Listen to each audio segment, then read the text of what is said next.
Think of the ocean. How does it look at different times of day, when the sun glints off of it or the moon carves light onto the waves?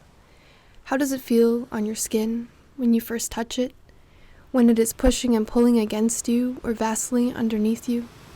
The feeling after the ocean water dries on your skin? Have you seen how it looks beneath the surface? Have you been in the middle of it, where you can't see land anymore? Do you think of the ocean as invincible?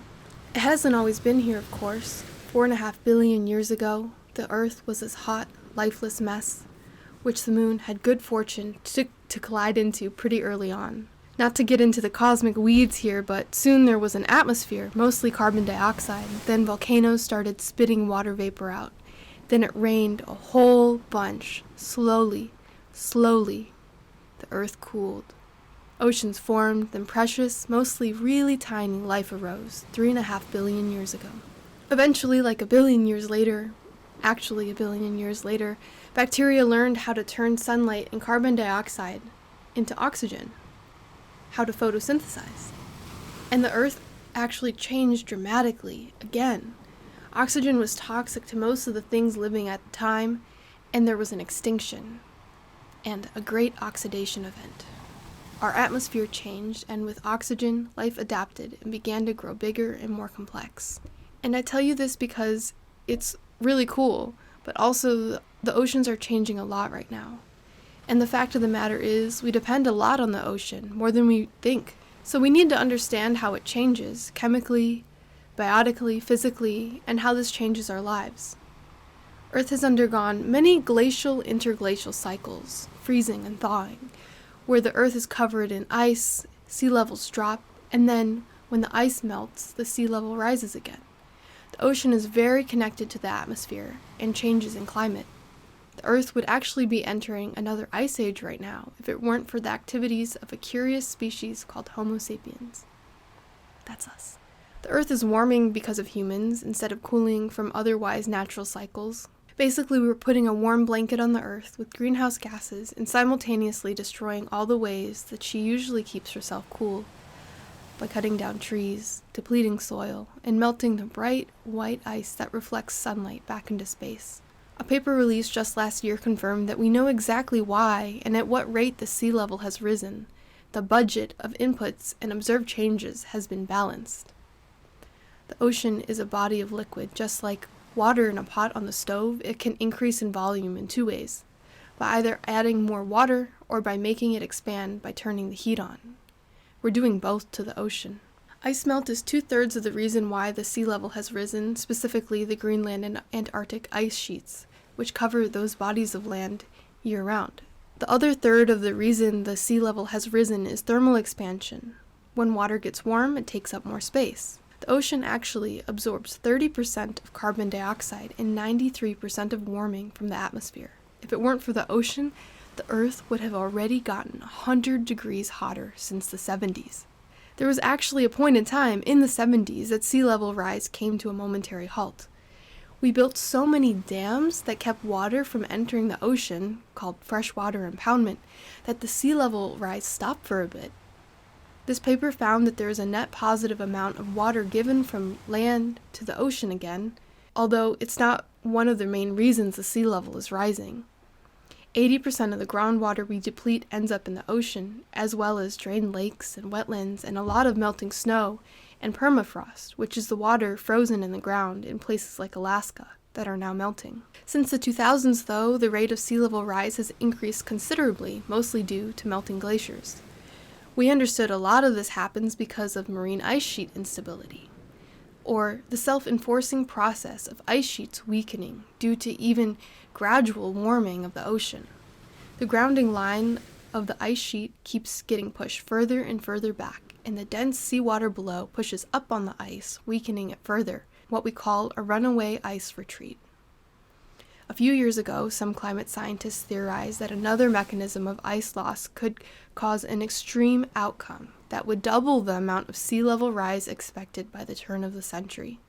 This is called marine ice cliff instability, the theory that ice cliffs will collapse under their own weight, leaving behind even taller cliffs that continue to collapse, also in a reinforcing runaway fashion. Even though the article stressed this was only a theory about an extreme possibility, the media blew it up.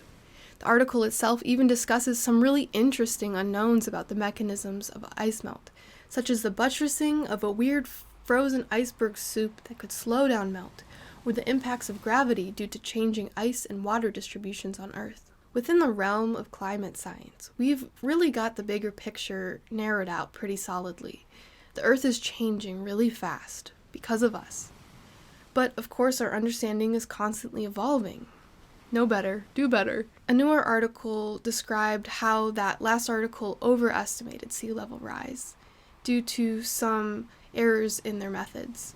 And there's still a lot we don't know about past interglacial periods. In the future, there will be a lot more resources committed to understanding these mechanisms on the next IPCC report, which most governments refer to when making policy.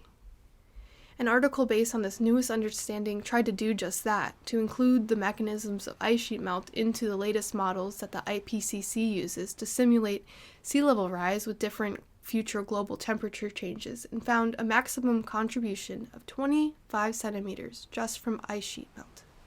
This is on top of the widely agreed upon 1.2 meter sea level increase with just 2 degrees Celsius of warming by 2100. According to this report, if we continue the way we're going, there will be around 2 meters of sea level rise in many coastal areas by 2100. So why do we hear so much about sea level rise, even if we don't live anywhere near the coast? The two biggest impacts of sea level rise on humans are damage to low-lying coastal nations and disruptions to the ocean circulation, which dramatically destabilizes weather patterns across the entire globe. Locally, there are more reasons the sea level rises. In some areas at risk, the land is actually sinking, like in New Orleans, since they've pumped so much water out of the ground to try to make more land to live on. While the salinity or saltiness of the ocean doesn't change the average sea level, on the basin level, there are significant differences in sea level rise, making some basins projected to rise a lot higher than others.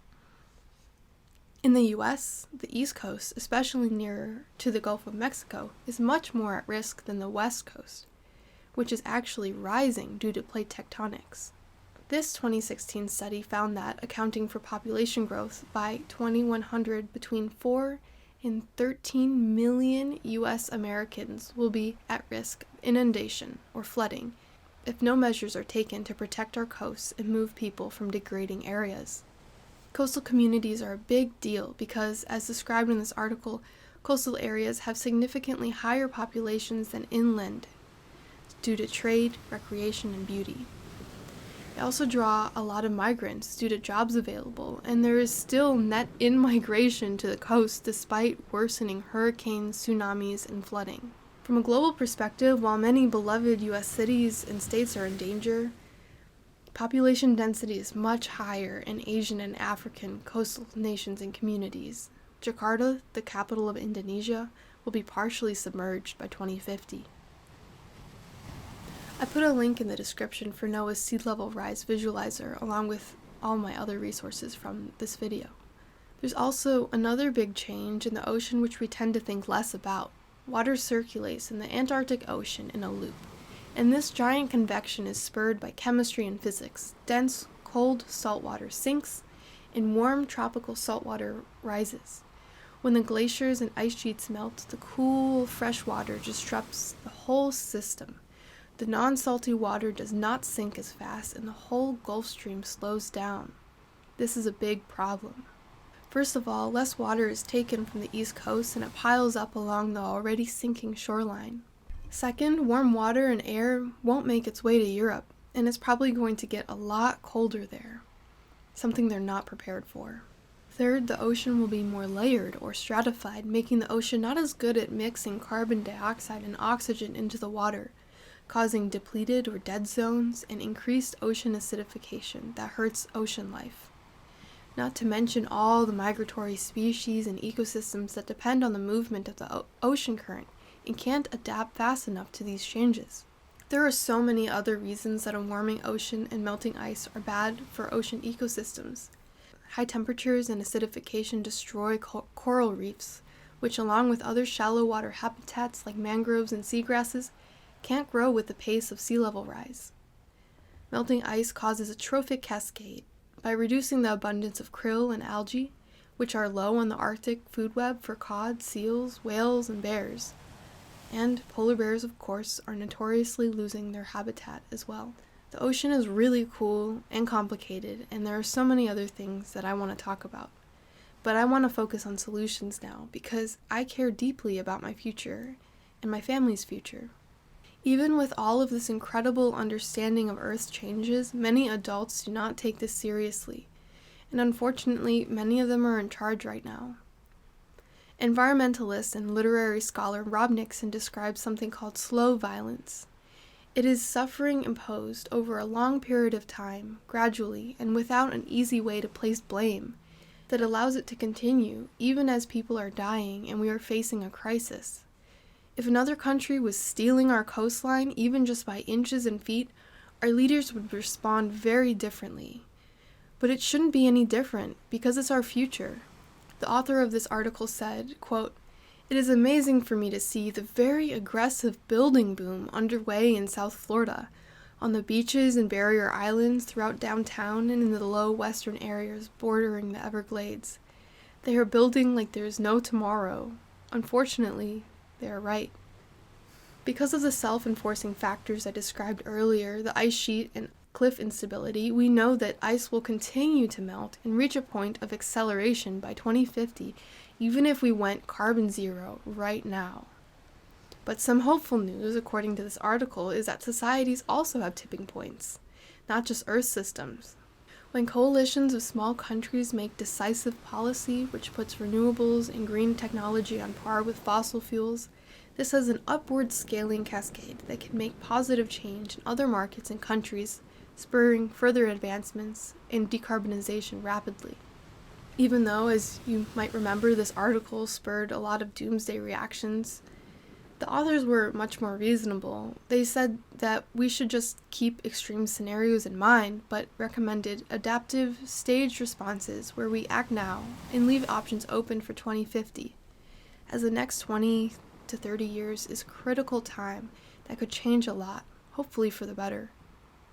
It is also very important that we continue to research and conserve coastal ecosystems, even if we know we're going to lose them.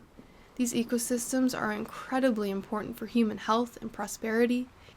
They function as a barrier against erosion and storms. They filter water, sequester carbon, bring in tourism, and support fisheries, economies that the entire United States depends on. Really, anything we do is worth it.